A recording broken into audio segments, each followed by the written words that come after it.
Hello guys, नोंथांमोना गोबां भटार verification one place to another place shift जानाय जायगा सोलायनाय एड्रेस सोलायनाय आरोबाव कारेक्सन खालामनाय आरो नोंथांमोननि कुइसननि सोंथिखौ एन्सार होनाय बेफोर माने गोबां भिडिअ आपल'ड खालामहरबाय आं डिसक्रिपसनाव होगोन नोंथाङा जायखौ नायनो गोसो बेखौनो नायनो हागोन आरोबाव माबायदि जों भेरिफिकेसन खालामनायखौ PDF फाइलाव सेभ खालामनानै लाखिनो हायो बेखौबो आं भिडिअ बानायबाय बेखौबो नोंथांमोननो डिसक्रिपसनाव होगोन आं बेनो लास्ट भिडिअ नोंथांमोन भटार भेरिफिकेसननि बेनिफ्राय आं भिडिअ बानायजोब्बाय होननानै आं सानो बिनि उनाव बे टपिकखौ आं दोनथ'नोसै दिनैनिफ्राय बे टपिकआ जाहैबाय जे जोङो भटार आइडि गोमादोंब्ला माबायदि जों एप्लाइ खालामफिननो हायो रिप्लेसमेन्ट खालामफिननो हायो बेखौ आं नोंथांमोननो दिन्थिगोन जे नोंथांनि बे भटार आइडि गोमानाया बेनि जेरेक्स नङाब्ला जायखिजाया केमेरा खेबना लाखिनायानो जा बेनि इपिक नाम्बारा थाथारनांगोन इपिक नाम्बारखौ बेवहाय नांथारगोन जुदि रिप्लेसमेन्ट खालामनो गोनां जायोबा निउ एप्लाइ खालामनो गोनां जायोब्ला दा बेखौ माबायदि खालामगोन नायलांबाय थादो नोंथांमोन गिबियावनो नोंथांमोना गावनि एकाउन्टखौ लगइन खालामनानै ला न'खरनि एकाउन्टखौ बेनि उनावहाय बेवहाय फर्म नुदोंना बे फर्माव खेबसे क्लिक खालामनानै हो फर्म बेवहाय नोंथाङा चेक खालामना नाय मा दोङो दायो बेवहाय नोंथाङा नुनो मोनदों ड्राफ्ट माने फर्म नाम्बार 001 दा बेवहाय नोंथाङा replacement of इलेक्टर photo' identity card replacement खालामनो थाखाय जुदि फर्मखौ डाउनलड खालामनोबा नै PDF फाइलाव फर्मखौ डाउनलड खालामनो हागोन नाथाय डाइरेक्ट अनलाइन खालामनो थाखाय बेवहाय क्लिक खालामनांगोन नोंथाङा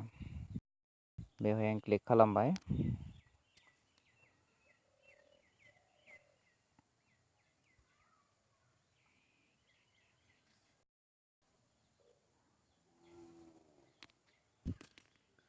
दायो नोंथाङा बेबायदि इन्टारफेस नुगोन बेनि उनाव बेवहाय सेलेक्ट स्टेटखौ सेलेक्ट खालाम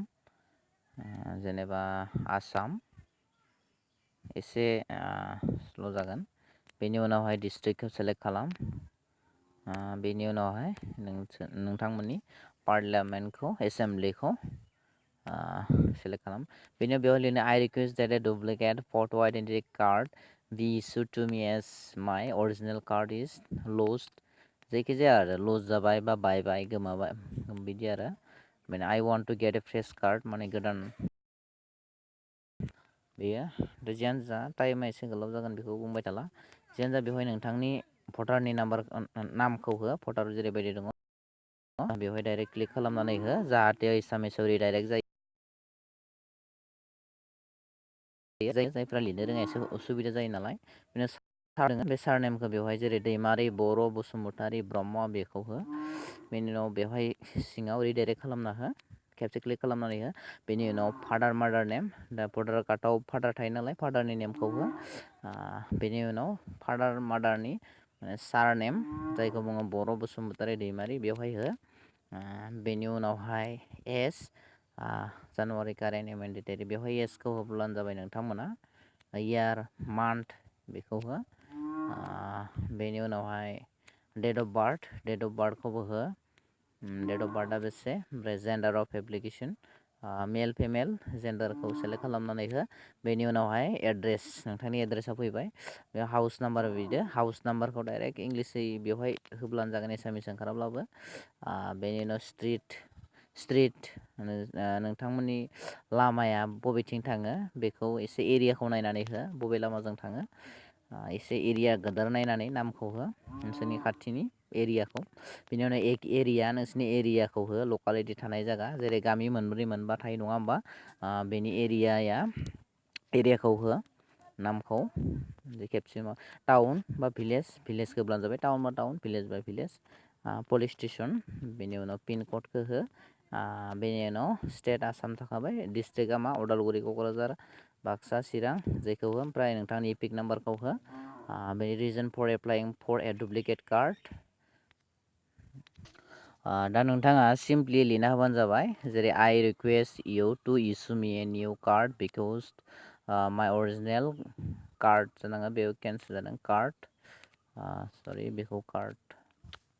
CARD कार्ड बेनि उनाव बे एनखौ आं दाना होफिनि सरि माय अरिजिनेल कार्ड इज लस्ट while ट्रेभेलिं बाय बास माने बासाव थांनायाव बेवहाय गोमालांदों बेखौ जायखिजाया मोनसे रिजनखौ होब्लानो जागोन आं जाबादि लिरदों बेखौ नोंथांमोना होब्लानो जागोन नोंथांमोननि गोसो बायदि जायफ्रा मोना एसे स्टाइलाव लिरनानै होब्लानो जागोन बेनि उनाव आइ विल कालेक्ट दा बेवहाय नोंथाङा भटार कार्ड जुदि निउ जुदि बिथांमोना हरोब्ला अब्ला नोंथाङा बहा कालेक्ट खालामगोन जे PRC CSC सेन्टारफोर थायो नालाय जोंनि टाउन सहरफ्राव दा जियानो जा बेवहाय नोंथाङा डाइरेक्टलि आइ विश बे गेजेर मोनसेयाव आइ विश टु रिसिभ माइ इपिक बाय पस्ट माने बाय पस्टआव आं मोननायखौ लुबैयो बिदि आरो बेनि उनाव जाबाय प्लेसखौ होदो प्लेस इनिफ्राय डेट अफ बार्थ ओमफ्राय केपसाखौ होनानै बे केपसाखौ होनानै नोंथाङा साबमिट खालामनानै हो बेनि उनाव प्रिन्ट आउट ओंखारगोन प्रिन्ट आउटखौ सेभ खालामना रिफारेल आइडि ओंखारगोन बेखौ लिरनानै दोन सेभ खालामना नायनो थाखाय बेखिनियानो नोंथांमोन बेनो लास्ट भिडिअमोन नोंथांमोन थेंक्स फर वाचिं फ्रेन्ड बाय बाय